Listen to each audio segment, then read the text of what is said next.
Shalom, selamat pagi Jemaat Gereja Keluarga Tabernakel dimanapun kita berada.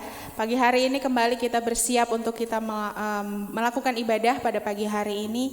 Mari saudara kita persiapkan hati kita, jam kita, waktu kita ini untuk kita bersekutu dengan Tuhan kita. Untuk itu kita akan memulai ibadah kita pada pagi hari ini dan saya mengajak saudara untuk bersaat teduh sejenak. Terlalu banyak Tuhan apa yang sudah Engkau perbuat di dalam kehidupan kami. Terlalu banyak Tuhan keajaiban yang kami alami Tuhan karena kebaikan-Mu, anugerah-Mu di dalam kehidupan kami. Pagi ini kami datang untuk kami membawa ucapan syukur kami melalui pujian penyembahan kami Tuhan pada pagi hari ini. Terlebih kami rindu Kau terus tumbuh-tumbuhkan iman kami melalui firman-Mu yang akan dibagikan pada pagi hari ini. Mari Tuhan kami bersiap untuk kami memuji membesarkan nama Engkau dan biarlah Engkau yang mau terima pujian dan penyembahan kami pada pagi hari ini. Terima kasih Tuhan karena kami kagum akan Engkau. Biarlah setiap pujian dan penyembahan kami ini menjadi dupa yang harum bagi kemuliaan nama-Mu Tuhan. Terima kasih Yesusku. Terima kasih Tuhan.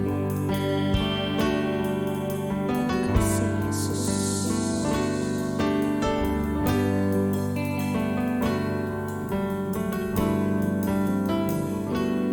Kau sungguh indah tiada taranya, sungguh menakjubkan, sungguh ajaib untuk dimengerti, lebih dari semua yang ada. Terima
kami kagum di dalam kehidupan kami Tuhan. Perbuatan-Mu yang ajaib, kebaikan-Mu Tuhan, mujizat yang Engkau terus lakukan di dalam kehidupan kami.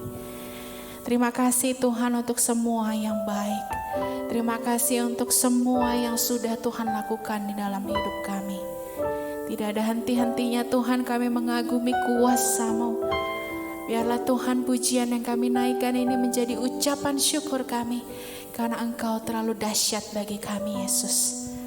Terima kasih untuk kesempatan pagi hari ini Tuhan, kalau kami boleh merendahkan diri kami. Kami mau sujud menyembah Engkau Tuhan, kami mau datang ke altar-Mu Tuhan. Biarlah Tuhan Kau yang mau tilik hati kami masing-masing. Setiap jemaat-Mu dimanapun kami berada Tuhan. Baik kami yang ada di ruangan ini, baik kami yang ada di rumah, baik jemaat Tuhan yang ada dimanapun yang menyaksikan ibadah ini. Biarlah Tuhan Kau yang mau dengar seruan doa mereka. Kau yang mau jamah setiap jemaat-Mu Tuhan. Roh Kudus-Mu Allah bekerja atas kami masing-masing. Terima kasih Tuhan. Terima kasih untuk kesempatan yang indah ini. Biarlah Tuhan waktu ini kami hanya serahkan ke dalam tangan-Mu Tuhan. Ibadah kami dari awal pertengahan hingga akhirnya kami mau serahkan ke dalam tangan-Mu. Kau saja yang beracara pada ibadah ini. Terima kasih Tuhan. Hanya di dalam nama Tuhan Yesus kami sudah berdoa dan mengucap syukur. Haleluya. Amin. Puji Tuhan, mari kita sembah, kita puji Allah kita. Karena Dia Allah yang sumber kekuatan bagi kita. Allah sumber kuatku.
perbuatan kami, karena begitu besar karya-Mu dalam kehidupan kami Tuhan.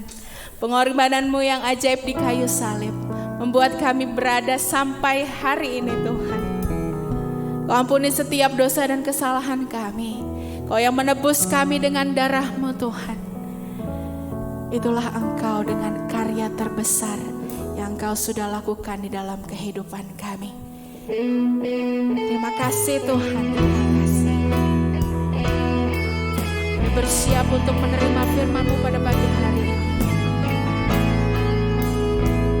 Kau Allah yang luar biasa. Kau Allah yang bertahta atas kehidupan kami Tuhan. Terima kasih Yesus Tuhan.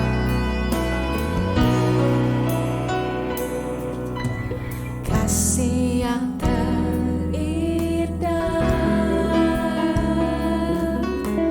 hati yang mulia,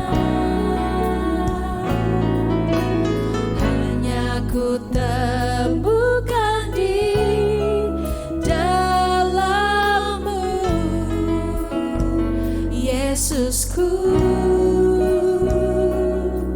Pujian dari hatiku selalu di setiap waktuku, tiada pernah berubah kasih-Ku. Karya terbesar dalam hidupku, pengorbanan-Mu yang selamatkanku.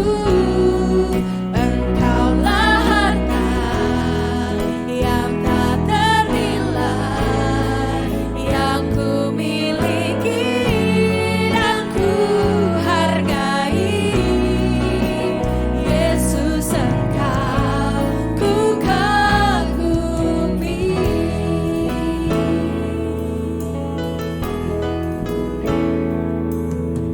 Kasih yang terindah, hati yang mulia, hanya ku temukan di dalam-Mu, Yesusku. Pujian dari hatiku selalu di setiap waktuku, tiada pernah berubah kasih-Ku. Karya terbesar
untuk kehidupan kami.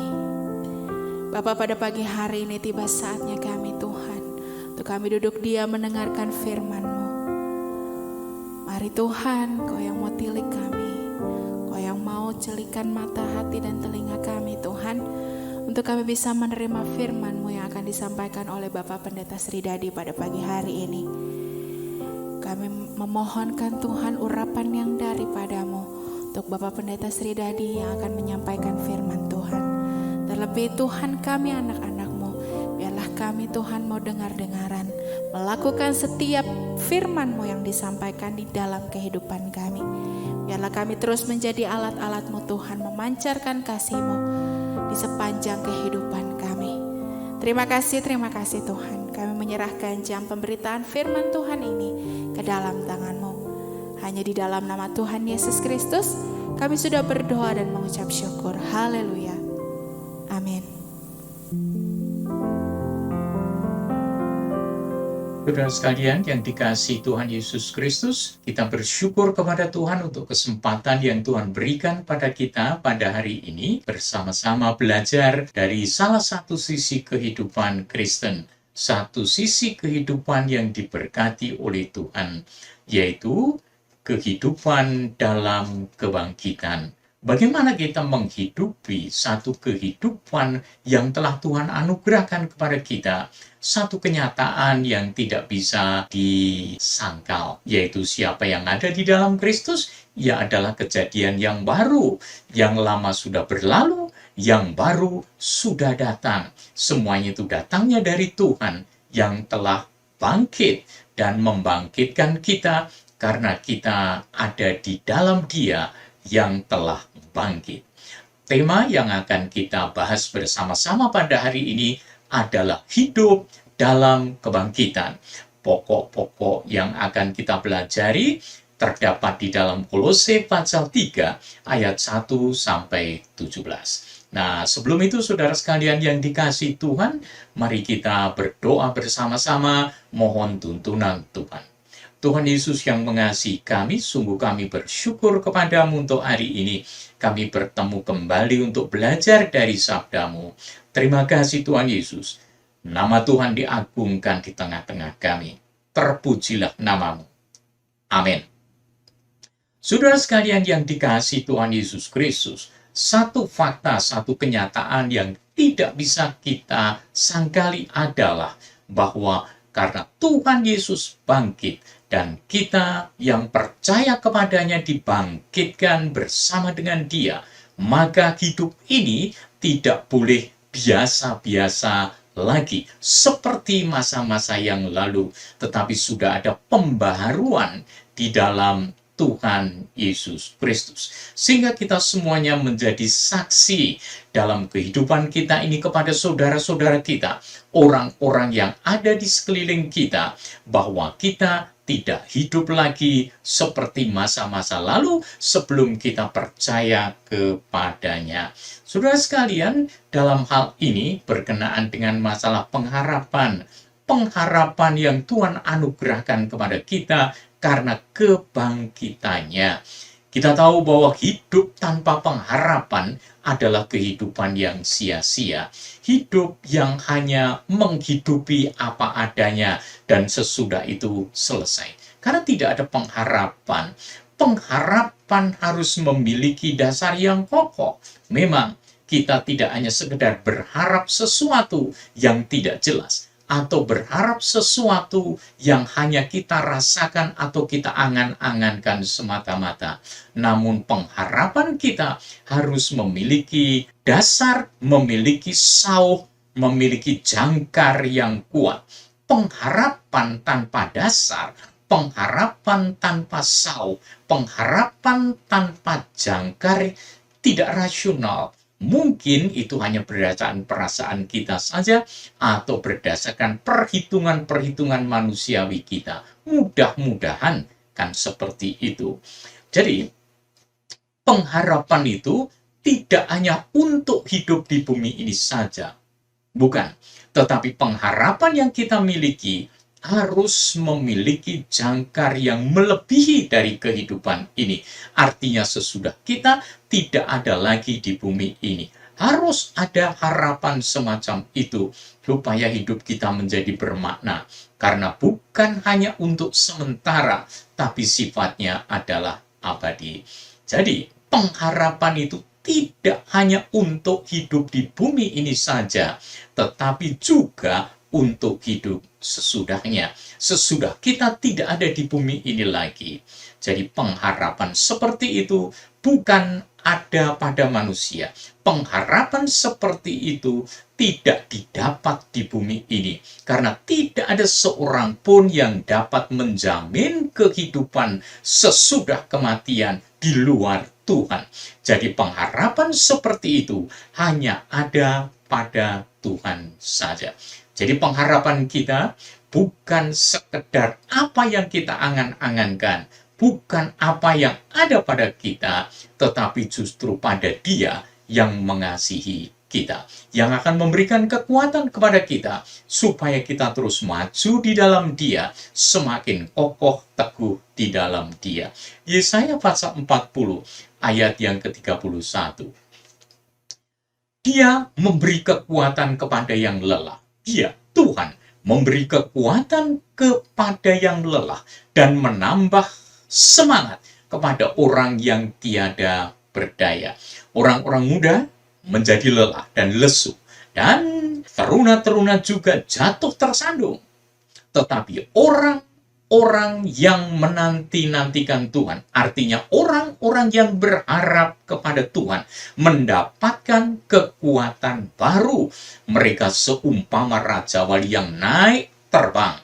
Dengan kekuatan sayapnya, mereka berlari dan tidak menjadi lesu. Mereka berjalan dan tidak menjadi lelah. Semuanya ini memberitahu kepada kita bahwa orang yang berharap kepada Tuhan, karena Dia yang lebih tahu, akan mendapat kekuatan baru.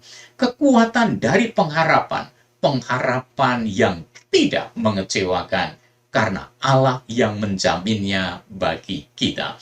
Nah, hidup dalam kebangkitan, di sanalah kita mempunyai harapan. Harapan karena Allah yang menjamin kita sekalian. Saudara sekalian, ada beberapa fakta dasar berkenaan dengan masalah pengharapan ini. Pengharapan yang ada di dalam Tuhan sendiri. Pengharapan yang dijanjikan oleh Tuhan barang siapa yang percaya kepadanya. Saya ambil dari Kolose pasal 3 ayat yang ke-1 dan saya ambil dari bahasa Indonesia sehari-hari. Kalian sudah dihidupkan kembali bersama-sama Kristus. Itulah satu fakta. Barang siapa yang percaya kepada Tuhan Yesus Kristus, ia dihidupkan kembali. Dia dibangkitkan kembali bersama dengan Kristus. Sebab itu, haruslah kalian berusaha untuk mendapat hal-hal yang di surga, di mana Kristus memerintah bersama dengan Allah. Jadi kehidupan kita bukan hanya sekedar di bumi ini saja, tetapi pikiran kita sudah berada di sana bersama dengan Kristus, yaitu di surga. Jadi saudara sekalian, pengharapan kita bukanlah hanya sekedar pengharapan di bumi ini, tetapi pengharapan kita sesudah kita selesai dengan tugas kita di bumi ini. Kenapa? Karena dasarnya jelas, kalian sudah dihidupkan kembali bersama-sama Kristus. Biarlah kita semuanya memiliki kehidupan dalam suasana kebangkitan Kristus, karena kita ada di dalam Dia. Jadi ayat ini menegaskan siapa kita sesungguhnya. Siapa kita orang yang percaya kepada Tuhan Yesus Kristus, yaitu orang yang telah dibangkitkan bersama Kristus. Itulah fakta yang pertama. Fakta yang berikutnya, saudara. Tahukah saudara-saudara bahwa pada waktu kita dibaptis, kita dipersatukan dengan Kristus Yesus? Ini diambil dari Roma pasal 6 ayat 3 dan 4. Kenyataan yang diberikan kepada kita. Diberitahu. Apakah kita tahu atau tidak? Tahukah saudara-saudara bahwa pada waktu kita dibaptis, Artinya sesudah kita percaya kepada Tuhan Yesus Kristus, bertobat dari segala kesalahan dan dosa kita, meninggalkan hal yang lama, dan kemudian percaya kepada Tuhan Yesus Kristus, menerima baptisan, kita dipersatukan dengan Kristus Yesus. Kita menjadi satu dengan Dia karena kepercayaan kita, karena iman kita kepadanya. Ini berarti kita dipersatukan dengan kematiannya. Jadi kita tidak lagi hidup sebagaimana orang yang terpisah dari Kristus. Kita diperhitungkan menjadi bagian di dalam Kristus. Karena Kristus sudah mati bagi kita. Maka ini berarti kita dipersatukan dengan kematiannya. Dengan baptisan itu, kita dikubur dengan Kristus. Dan turut mati bersama-sama Dia. Ini pun kenyataan, ini adalah fakta. Barang siapa yang percaya kepada Tuhan Yesus Kristus, di hadapan Allah kita sudah mati, dikuburkan bersama dengan Kristus. Supaya sebagaimana Kristus dihidupkan dari kematian oleh kuasa Bapa yang mulia, begitupun kita dapat menjalani suatu hidup yang baru. Jadi kehidupan yang baru itu tidak lepas daripada Tuhan Yesus Kristus. Tidak bisa lepas dari penyatuan kita dengan Dia. Oleh karena iman kita kepada Tuhan Yesus Kristus. Bagaimana ini mungkin? Ini hanya mungkin dilakukan oleh Tuhan Allah sendiri yang telah memperhitungkan kita, sudah mati, dikuburkan bersama dengan Kristus, sekaligus kita dibangkitkan bersama-sama dengan Dia. Itu adalah fakta dasar dari kehidupan Kristen yang sesungguhnya. Saudara sekalian, fakta yang berikutnya, kalau kita sudah menjadi satu dengan Kristus, sebab kita turut mati bersama Dia, kita akan menjadi satu dengan Dia juga karena kita turut dihidupkan kembali seperti Dia. Ini adalah faktanya. Satu kenyataan di mana orang yang hidup di dalam Kristus memang benar-benar telah mati bersama Dia dan sekaligus hidup bersama dengan Dia. Tuhan memberikan kehidupan yang baru bagi kita. Yang lama sudah berlalu, yang baru sudah datang. Fakta yang berikutnya memberitahu, kita mengetahui bahwa tabiat kita yang lama sebagai manusia sudah dimatikan bersama-sama Kristus pada kayu salib, supaya kuasa tabiat kita yang berdosa itu dihancurkan. Dengan demikian, kita tidak lagi diperhamba oleh dosa. Tujuannya supaya kuasa tabiat kita yang berdosa itu, tabiat kita yang lama itu dihancurkan, dimatikan. Dengan demikian, kita tidak lagi diperhamba, dikontrol, diperintah oleh dosa. Kita bisa memilih untuk tidak taat lagi kepada dosa. Dan inilah kekuatan yang diberikan kepada kita. Kekuatan baru, kekuatan kehidupan baru, kekuatan hidup dalam kebangkitan. Karena Kristus telah bangkit dari antara orang mati. Karena Kristus telah mengalahkan dosa, Tuhan Yesus telah mengalahkan maut, supaya kita semuanya memiliki kehidupan yang baru. Dan semuanya ini dilakukan karena kasih-Nya kepada kita. Bukan usaha kita, tapi karunia Allah yang begitu hebat untuk kita sekalian. Jadi, kita tidak lagi diperintah oleh dosa. Kita bisa memilih sekarang untuk tidak taat, menolak, mengatakan tidak kepada dosa, dan kekuatan itu datangnya dari kehidupan yang baru, kehidupan yang diberikan Tuhan Yesus kepada kita karena karyanya di atas kayu salib yang telah menghapuskan kesalahan kita, yang telah menebus kita menjadi miliknya. Kita disatukan menjadi orang-orang yang mati dan menjadi orang-orang yang bangkit kembali dalam kehidupan yang baru.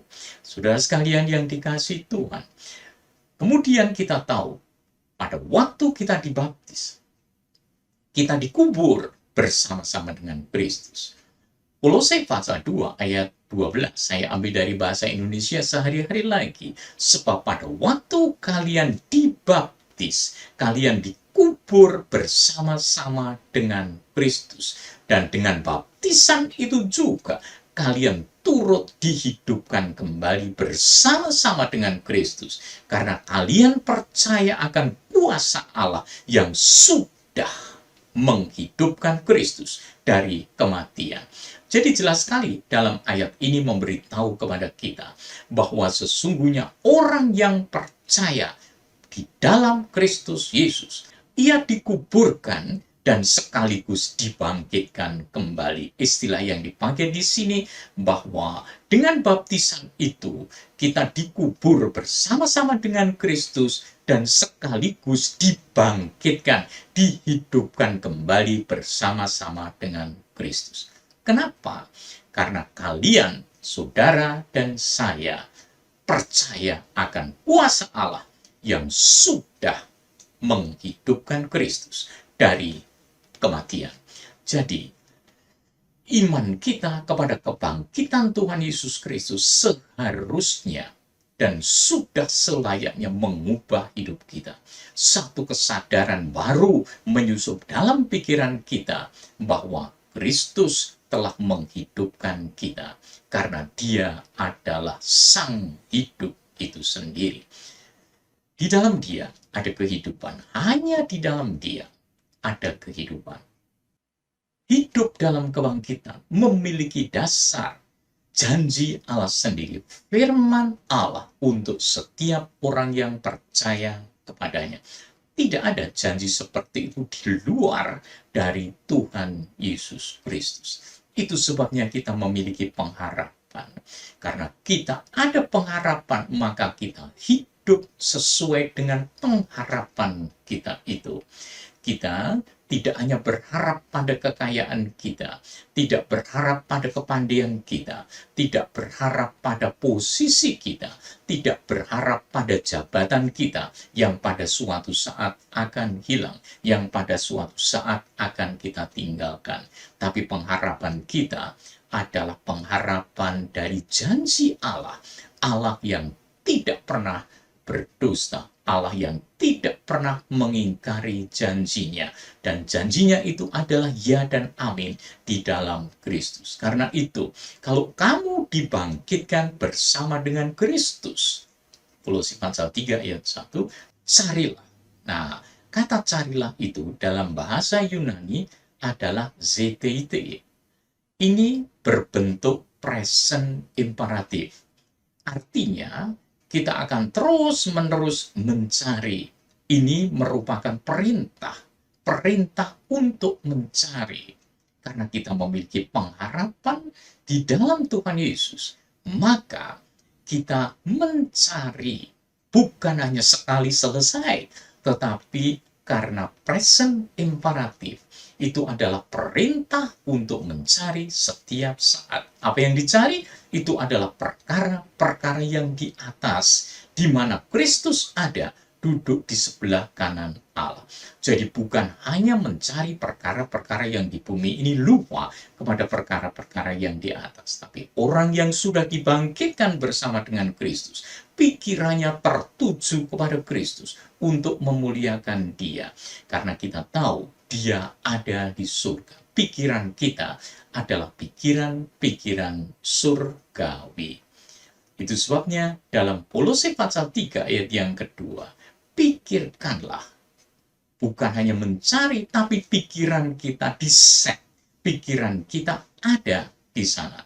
Kalau sudah di sana, pasti kita akan mencari sesuatu yang ada di sana. Dan semuanya itu adalah damai sejahtera bagi kita.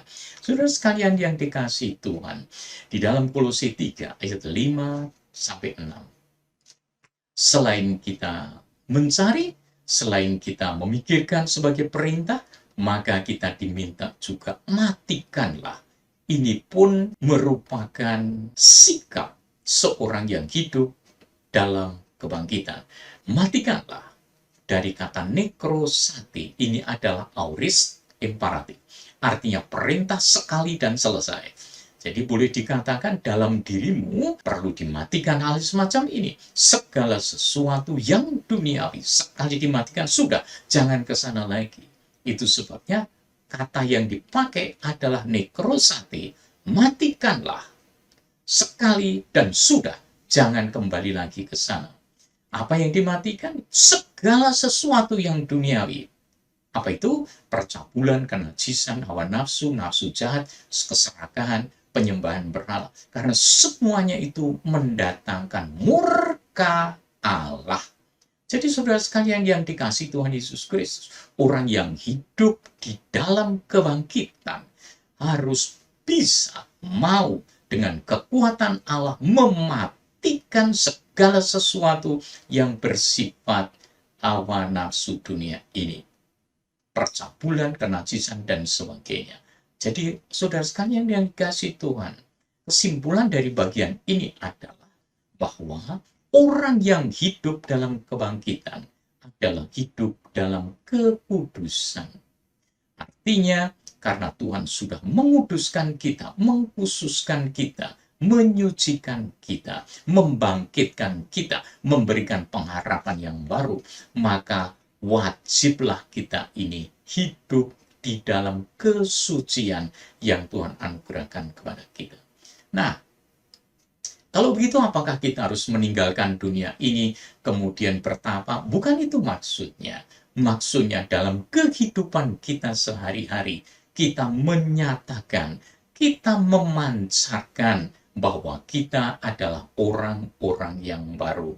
Bukan lagi mengikuti hawa nafsu, tetapi benar-benar hidup sesuai dengan rancangan Tuhan Allah bagi hidup kita semua. Kehidupan yang baru adalah kehidupan dalam kesucian.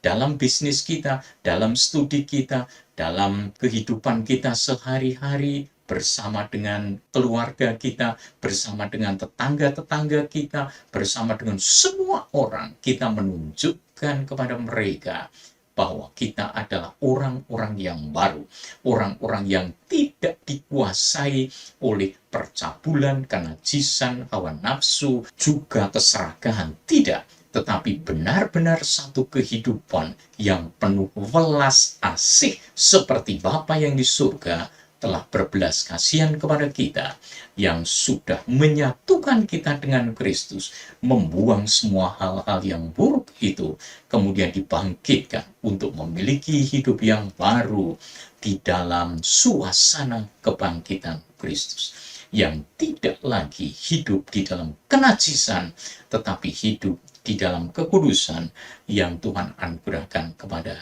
kita sekalian. Itu tadi mati kata. Itu sebabnya dikatakan hidup dalam suasana kebangkitan, supaya kita membuang. Ini pun aorist middle imperatif, dalam arti sekali dibuang dan sudah, jangan didatangi lagi ke sana. Apa yang perlu dibuang? Yaitu marah, geram, kejahatan, fitnah, kata-kata kotor yang keluar dari mulut kita. Semuanya harus dibuang, karena kita ini hidup dalam kekudusan. Jangan sampai kita menjadi kutuk bagi orang lain, tetapi biarlah kita selalu menjadi berkat bagi mereka yang mendengarkan kita, yang memiliki relasi dengan kita, yang berhubungan dengan kita. Jadilah berkat dan berkatilah mereka, supaya mereka mengenal kehidupan suci itu di dalam Tuhan Yesus Kristus. Dan kita bersaksi bahwa kehidupan ini hanya dimungkinkan oleh kebangkitan Tuhan Yesus Kristus. Jangan lagi kamu saling menustai. Tidak ada kata bohong lagi satu dengan yang lain. Karena kamu telah menanggalkan manusia lama serta kelakuannya. Artinya, perkara-perkara yang lama sudah kita tinggalkan. Yang baru sudah diberikan kepada kita. Mari kita hidup dalam kebaharuan tersebut. Mari kita hidup dalam suasana kebangkitan, bukan dalam suasana kematian, bukan dikuasai oleh dosa, tapi dikuasai oleh kasih karunia Tuhan Yesus Kristus. Bukan lagi dipimpin kehendak kita, tapi dipimpin oleh kehendak Roh Kudus yang berkenan tinggal di dalam kita, yang menuntun hidup kita. Marilah kita tidak tegar tengkuk, tetapi benar-benar kita merendahkan hati di hadapan Tuhan, selalu dengar-dengaran akan suaranya, selalu menuruti dan mentaati sabda Tuhan dari hari ke hari. Kolose pasal 3 ayat yang ke-10 memberitahu, karena kita sudah mengenakan manusia yang baru, yang terus-menerus diperbaharui, terus meningkat, langkah demi langkah, dan itu tidak akan berhenti. Saudara tahu bahwa di dunia ini, hukum termodinamika 2 itu berlaku, bahwa segala sesuatunya adalah merosot dan kemudian habis. Tetapi manusia rohani berbeda. Hukum termodinamika 2 tidak berlaku untuk kehidupan yang baru. Karena kehidupan yang baru itu akan terus-menerus diperbaharui sampai kita semuanya mengenal yang sesungguhnya kehidupan seperti apa itu menurut gambar kalibnya. Maka saudara sekalian, kalau ini menjadi kenyataan yang Tuhan berikan kepada kita, bahwa ini sudah menjadi berkat bagi kita sekalian, jangan kita mengecewakan Tuhan yang sudah membangkitkan kita. Marilah kita menghidupi kehidupan yang baru, kehidupan yang dipenuhi dengan suasana kebangkitan, kehidupan yang meninggalkan perkara-perkara yang berdosa, tapi kita hidup berjalan bersama dengan Tuhan Yesus Kristus di dalam kekudusan yang sesungguhnya. Maka marilah kita menjalani hidup ini dalam suasana hidup yang telah dibangkitkan. Hidup dalam alam kebangkitan Kristus. Hidup dalam kehidupan yang telah diperbaharui oleh Tuhan Yesus Kristus. Memang tubuh kita akan semakin merosot dan kemudian akan dikuburkan. Tetapi manusia rohani kita akan terus-menerus diperbaharui untuk memperoleh pengetahuan yang benar menurut gambar kalibnya. Sampai kita semuanya benar-benar diperbaharui sempurna di dalam Dia. Saudara sekalian yang dikasihi Tuhan, kiranya semuanya ini membuka pikiran kita. Marilah kita terus setia, marilah kita terus tetap berpegang pada pengharapan yang diberikan kepada kita. Pengharapan bukan hanya di bumi ini, tapi pengharapan lebih daripada itu, yaitu sesudah kita meninggalkan bumi ini bersama dengan Dia. Amin. Tuhan memberkati kita sekalian. Kita berdoa. Terima kasih Tuhan Yesus, kami dianugerahi Tuhan dengan kehidupan yang baru, karena Tuhan begitu mengasihi kami, karena Tuhan telah memberikan itu kepada kami, Tuhan telah mati bagi kami, menggantikan kami, sehingga kami hidup di dalam suasana kebangkitan. Tolonglah kami Tuhan, dalam nama-Mu yang agung, kami berdoa. Amin. Mari saudara kita satukan hati, kita mau menyatakan isi hati kita kepada Tuhan, karena hanya kepada Dia saja kita berharap.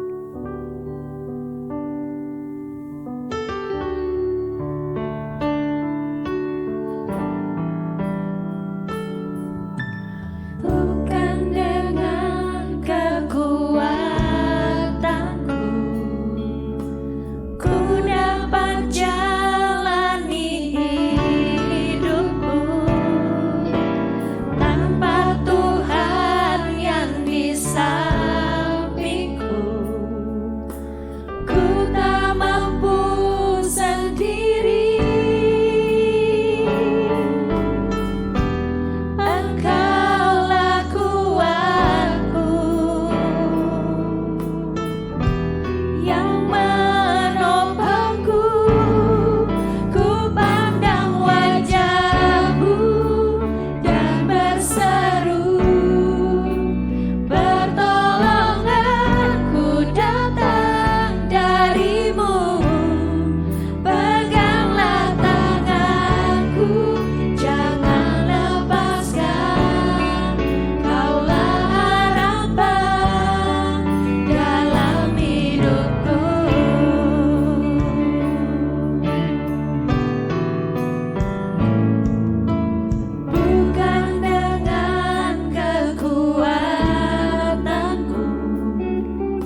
hanya Engkau kekuatan kami.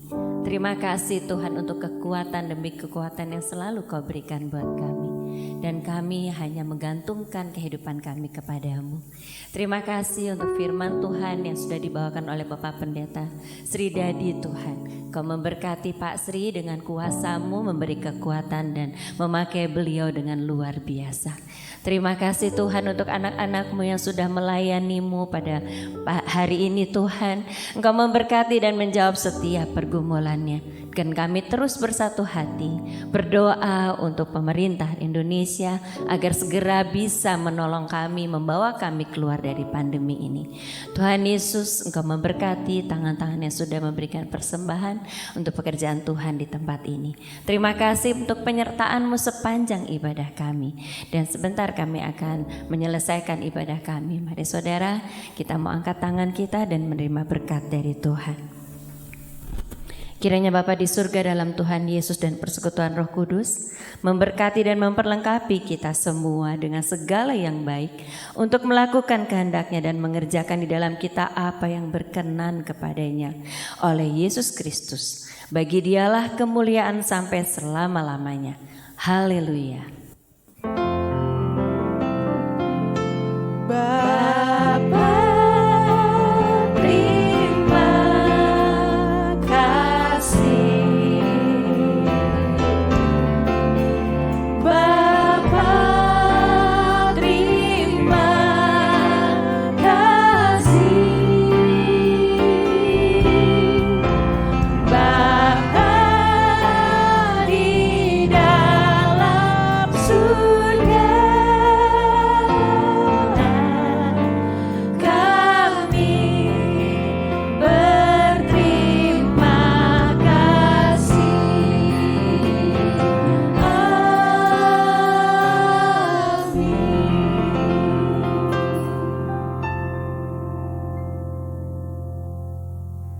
Shalom Bapak Ibu Saudara-saudari sekalian yang dikasihi oleh Tuhan Yesus.